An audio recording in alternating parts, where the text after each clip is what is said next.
Hey guys, it's Annabelle and I'm back with another arts and crafts activity for you guys to do. So for this activity, you are going to need plain paper. Once again, lined paper is completely fine.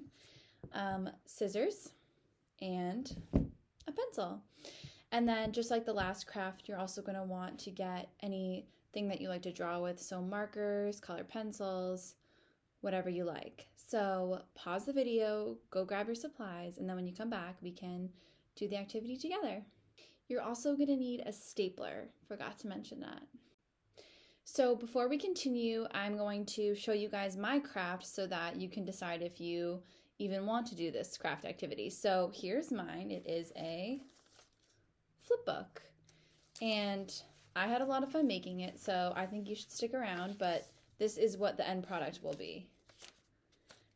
All right, so now that you've decided to stay and make the craft, I want you to take the piece of paper and fold it into thirds.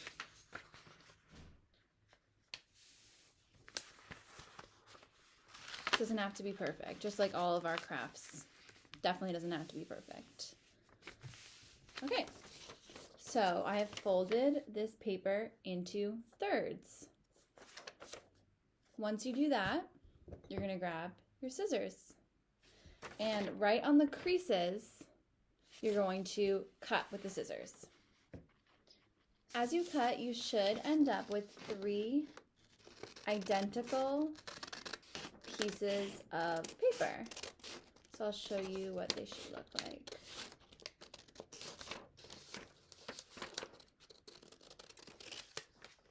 Okay, so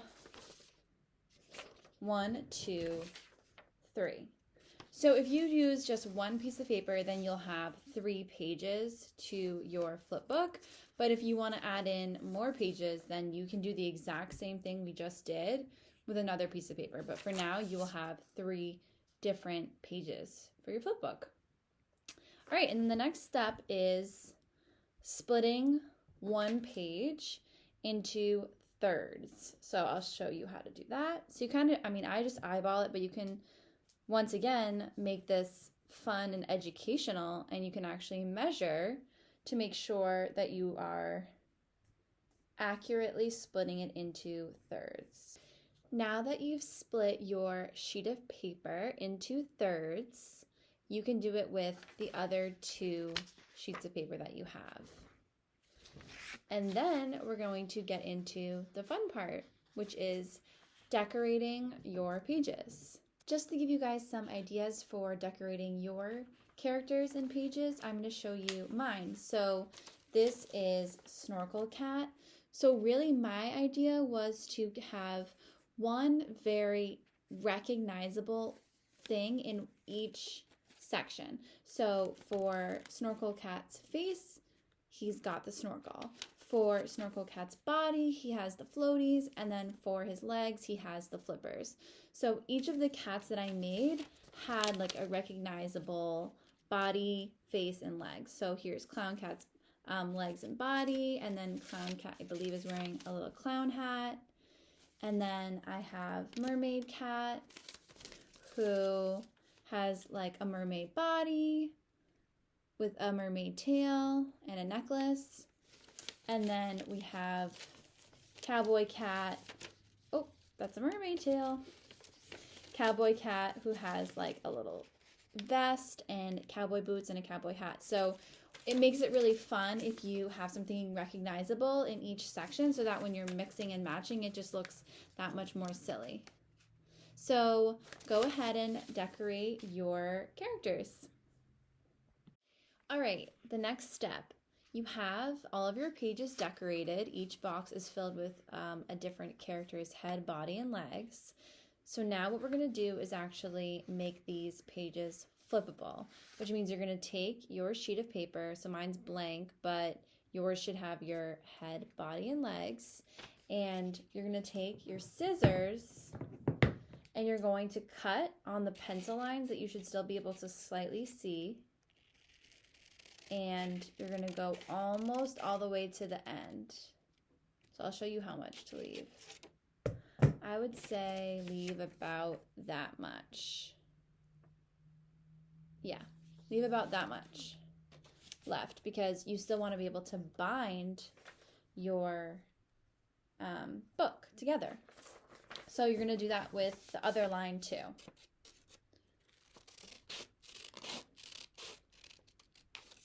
Almost to the very end, but not quite.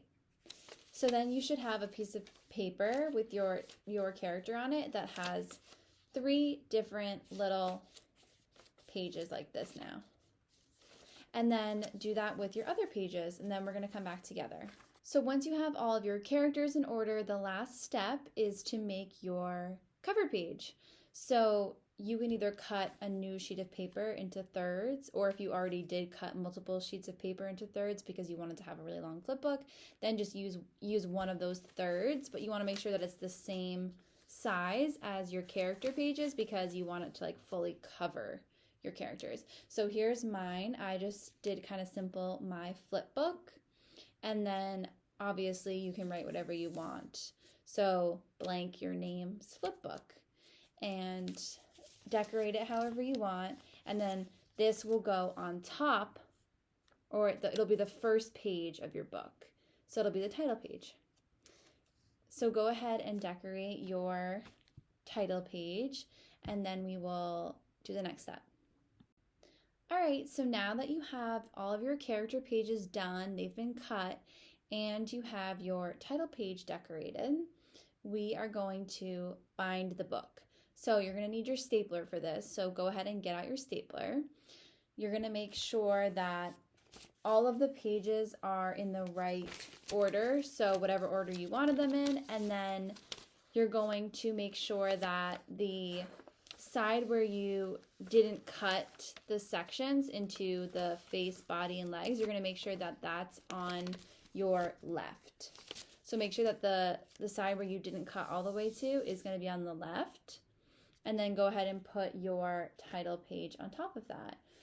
Then you're going to take your stapler and very carefully put one staple in each section of the book. So here you're going to see that I put it in kind of in the middle, and you're going to put one staple here, one staple here, and then one staple there. And then you have your completed flip book, and you can go ahead and mix and match your characters.